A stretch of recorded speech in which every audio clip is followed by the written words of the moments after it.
Hypothetically, I get him out. So we'll start in a cycle flip with your head facing the camera. So look, one of the most effective ways to mount is for me to keep rolling the hips. Rolling the hips, and I get here.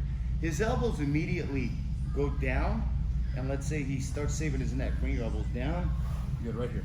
I'm gonna posture up, and I'm gonna push on the hands, okay? My hips are off his hips, so even if he bridges, okay, it affects me less. I'm gonna identify which is the top hand. Right now, his left hand is the top hand, and I'm gonna take my left hand palm up, and I'm gonna grab his wrist, okay? And I'm gonna extract it this way, switch hands, and immediately go this way.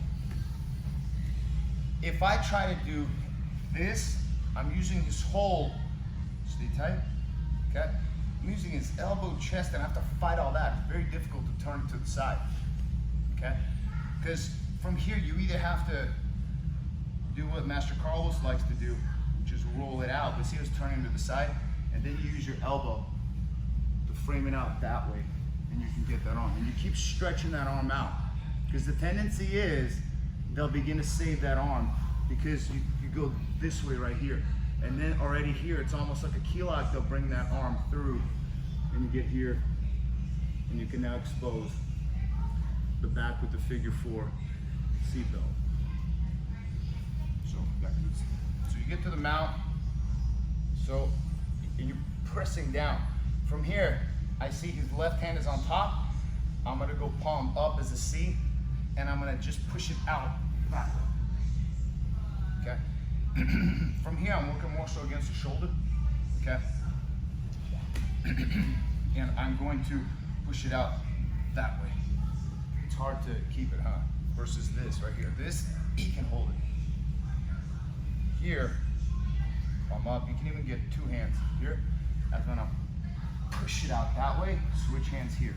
Oftentimes, as this switches out, they will sometimes turn to their side. As you go, you get exposed back, and you get the figure 4 seatbelt. From here, what you're gonna do is, I'm not quite going to an S mount, I'm right in between here. This is the seatbelt, and this is a great control for the police officers where you control this here. You roll them here, and you're shooting, okay? If he tries to roll to his back, I hip in. If he tries to roll to his stomach, I still have a good control of him here, and then you're able to have here, and you have good control here. So for the police officers, this is a real nice one here, okay? Now, going back to this right here, what I'm gonna do is this. I'm gonna take this hand, I'm gonna kind of back it up here, and I'm gonna bring this arm right here, and I'm gonna grab my wrist, and I'm gonna now pull here,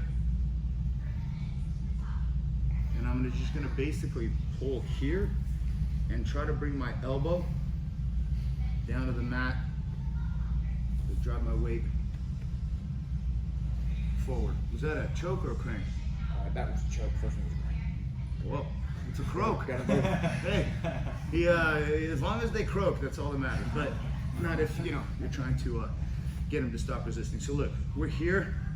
I'm gonna just kind of loosen up here. So look, you can sometimes pull this wrist so tight that the ligament here starts pulling. When I'm here, I'm gonna bring this wrist here. I'm gonna grab my sleeve, and now I'm gonna pinch my elbows together, and I'm just gonna crank this. Croak or choke or Really, it's not a choke. It's just your forearm is so painful on my neck right there. It's everything. It's like, hey, I'm gonna tap. Look, so you're here. On the way to the back, we'll call this a snap. The back is the entree. This is the snap. So here, I go here, and I just go 1, 2, 3, and I'm pulling here, and I'm just gonna pinch my elbows, and I'm gonna drive my hips. And you'll find your leverage point, but the key is to just keep this wrist rigid. And you can even get it there. As you begin to rotate, pull here. And what's his arm? What's his arm adding to the his arm you have in the grip route? What's that adding to this mix of terror? What would that be at? What it does is basically it's almost like this. Right. Except it's with the arm. It's It's worse because that's creating that fulcrum. Yeah, because what it does is that it enables me to now pull here and twist. When Darren does it to you, you'll feel what that arm does. But what it does is that it gets you stuck, okay? Because you shouldn't be able to pull this out. Because from here, I can begin to now proceed to go to arm locks that are super tight. But the key is how to extract the arms here. So when they're here, both hands at the wrist, push down in here, and then I'm just gonna find the same side to same side. So here it's left to left. I'm just gonna push it out that way, switch the hands and go under. Because he's gonna now turn probably to the side here. As I go here, maybe I go here, but here I'm just exposing this arm here. And I get that figure 4 seatbelt here, okay? From here, all I'm gonna do is kind of have control of his hip with my right foot on his kind of left thigh. And all I'm gonna do is just gonna bring this up and across, grab my sleeve here, pull, and twist. So it's almost like I have this control. I'm gonna bring this up, reach as far as I can, pull it tight, and I drive my shoulder in, and I twist. So try that. You'll figure out your way of finishing. So this is the figure 4 snack. I don't know. We'll call it something. Okay. Ready? 1, 2, 3. But most important is 2 hands on the wrist, pressure, and then palm up.